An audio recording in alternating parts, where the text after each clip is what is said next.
Namaste, I share stories and insights from the ancient scriptures of India. Today, I'm going to tell you a fascinating story from the Chandogya Upanishad, one of the oldest and most important texts of Hindu philosophy. This story is about Indra, the king of the gods, and Virochana, the king of the demons, who both seek to learn the secret of the self from the great teacher Prajapati. The story begins with Prajapati, the creator of the universe, announcing that the self is the sinless, ageless and deathless one, who has no sorrow, hunger or thirst, and whose only desire is the truth. He says that the self is the supreme spirit, Brahman, and whoever knows the self attains all the worlds and all the desires. Both the gods and the demons hear this announcement and think, we must know this self and seek this knowledge that promises all worlds. Hence, Indra and Virochana approach Prajapati with all the humility of a disciple and request him to impart this knowledge to them. Prajapati accepts them as his disciples and asks them to stay with him for 32 years. Indra and Virochana stay on living the life of a brahmachari, a celibate student, for 32 years. At the end of that period, Prajapati calls both of them and says, "Dear ones, the person visible in the pupil of the eye is the self. This self is the Brahman, the immortal and fearless. Go and see yourself in a vessel of water and then tell me what you saw." Next day, when Prajapati asks both of them to narrate their experience, they both say, "Lord, we saw the self entirely as we are, the very image even to the very hairs and nails. Go and adorn yourself and then look into the vessel of water and tell me about your experience," says Prajapati to both of them.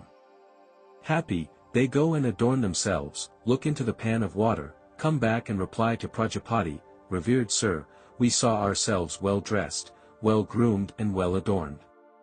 "Very good, this is the self, the immortal and fearless, the Brahman," thus confirms Prajapati to them.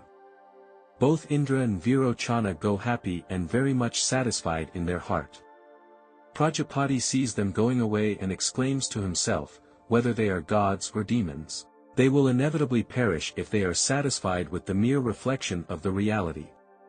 Virochana goes to the demons and teaches them this knowledge by saying that this bodily self is all that we need to know and serve and glorify. He teaches them that this is the supreme knowledge by which one obtains the world here and hereafter. He teaches them to live with indulgence of the senses and to find joy in this world and the next. Indra, however, is different from Virochana. He realizes that something is wrong with what he has just learned about the self. He feels uneasy. He thinks to himself that as the water reflects a well-adorned body, so does it reflect a blind man if he is blind, a defective man if he is defective. If a body is destroyed or dead, then there is no reflection of a living body. How then could the body or its reflection be said to be the deathless self? He goes back to Prajapati and says, "Lord, I see really nothing worthy in this body or in its reflection. Please give me the true knowledge about the self." Prajapati is happy with Indra and asks him to stay with him for another 32 years. Indra agrees and stays on for another 32 years. At the end of that period, Prajapati tells him, "The self is the one who is awake when we are asleep, who dreams when we are dreaming, who is deep and calm when we are in deep sleep. This self is the Brahman, the immortal and fearless. Go and meditate on this self and then tell me what you have realized." Indra goes and meditates on the self, but he is not satisfied. He thinks to himself that the self who is awake when we are asleep is still affected by the external world. The self who dreams when we are dreaming is still deluded by the illusions of the mind, and the self who is deep and calm when we are in deep sleep is still ignorant of the reality. How then could any of these states of consciousness be said to be the true self? He goes back to Prajapati and says, "Lord, I see really nothing worthy in these states of consciousness. Please give me the true knowledge about the self." Prajapati is pleased with Indra and asks him to stay with him for another 32 years.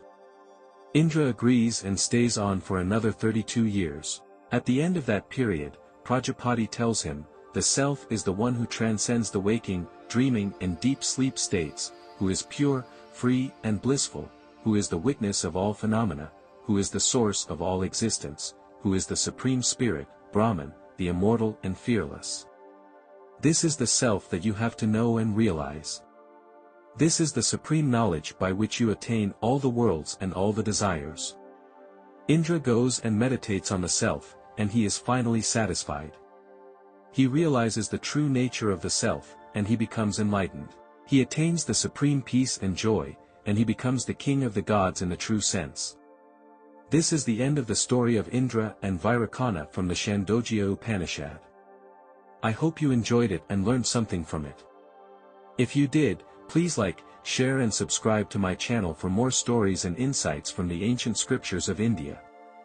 Thank you for watching and have a wonderful day. Namaste.